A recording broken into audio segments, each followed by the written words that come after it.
Usisahau kusubscribe, like na kubonyeza alama ya kengele. Asante. Jambo wa Tanzania, jambo wananchi wote wa mkoa wa Mwanza. Mimi Saidi Mohamed Mtanda, mwenyekiti wa kamati ya usalama ya mkoa na mkuu wa mkoa wa Mwanza. Napenda kutumia fursa hii kwanza kuwatakia heri ya uhuru wa Tanganyika wananchi wote wa mkoa wa Mwanza. Aidha, nitumie fursa hii kuwashukuru sana wananchi wote wa mkoa wa Mwanza kwa kuendelea kuitikia wito wa serikali wa kuwataka kufanya kazi zao kwa amani na utulivu katika siku hii ya 9 Disemba, na wale ambao hawana majukumu mengi ambao hawana dharura kuendelea kusalia nyumbani na kuendelea kufuatilia shughuli mbalimbali kupitia televisheni na njia nyingine. Aidha, muda mfupi uliopita nimeona clip ikiwa inazunguka katika mitandao ya kijamii inayoonyesha kikundi cha wanajeshi wakiwasikiliza wananchi ambao wanatoa hoja mbalimbali. Nataka niwahakikishie wananchi wa mkoa wa Mwanza, kwanza waondoe hofu, lakini pili, nikiwa mwenyekiti wa kamati ya usalama na wahakikishieni kwamba clip hiyo ni clip ambayo ilirekodiwa tarehe 31 Oktoba baada ya kutangazwa kwa matokeo ya uchaguzi mkuu wa tarehe 29 Oktoba.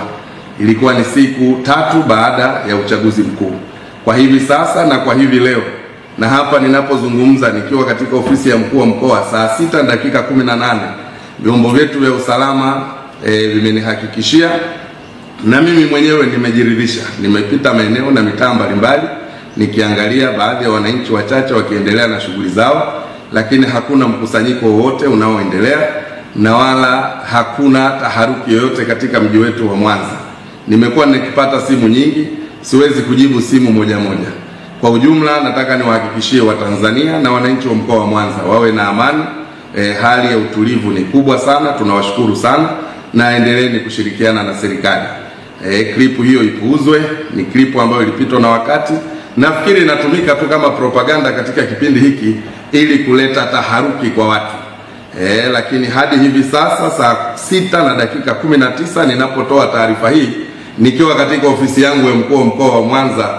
Kwa hiyo Watanzania na wana Mwanza, kuweni na amani, endeleeni. Nimetoka pale soko la samaki, nimenunua samaki, naendelea na shughuli zangu, na sasa naendelea katika maeneo mengine kuangalia hali ya usalama na kuangalia shughuli mbalimbali za wananchi zinavyoendelea. Asanteni sana. Usisahau kusubscribe, like na kubonyeza alama ya kengele. Asante.